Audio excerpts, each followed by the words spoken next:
and welcome to the 5th video in the TES Careers Clinic series, International Edition. I'm Gráinne Hallahan and I'm here to walk you through all your teaching career related questions with a little bit of help from teachers and school leaders who we've got on hand to share their wisdom and experiences with us. Today's video is going to be about that most important stage, the interview. Yes, you've got past those hurdles of writing the application and being shortlisted. Now the interview to clear and you've got this. So, depending on how close you are to the school you're applying to, you might not be able to actually get to the school to do the interview, and it's likely you'll be interviewed over video conferencing like Skype. So how can you make sure that your job interview is a success?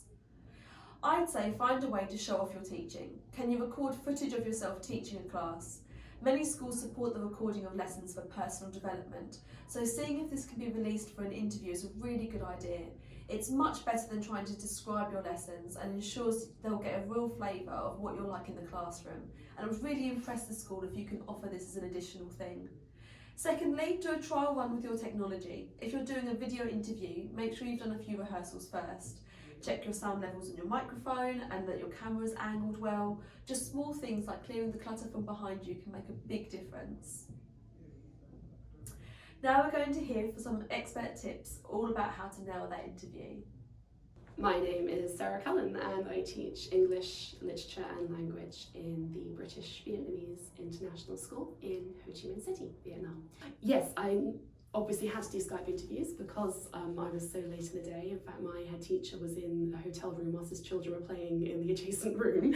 So there's a kind of a slight divorce from the professional expectations you might have of an interview, which can lead you to feel a little less pressured, which is a bad thing. Don't let that happen. You need to take it just as seriously. Imagine you're not in a hotel room with your future boss. I actually stuck a pair of googly eyes above my webcam to remember to maintain eye contact with the camera, because your instinct is to stare at the screen and then you're kind of avoiding their eye. Also, of course, mostly with interviews, you would give a sort of test lesson. They don't ask you to do that, that would be mad. So instead you have to describe a lesson, which I hadn't really thought enough about. And so I would also say choose your most successful lesson and think how to best bring that to life to someone who's just watching you not act it out on a screen. So I think a large part of what they look for is a candidate who knows what to expect from the culture they are going to become a part of. Obviously the schools adhere to a British curriculum, and so you'll still be teaching in much the same way as the UK, but the reality is you'll be living in an entirely new culture and that will make its way into your classroom.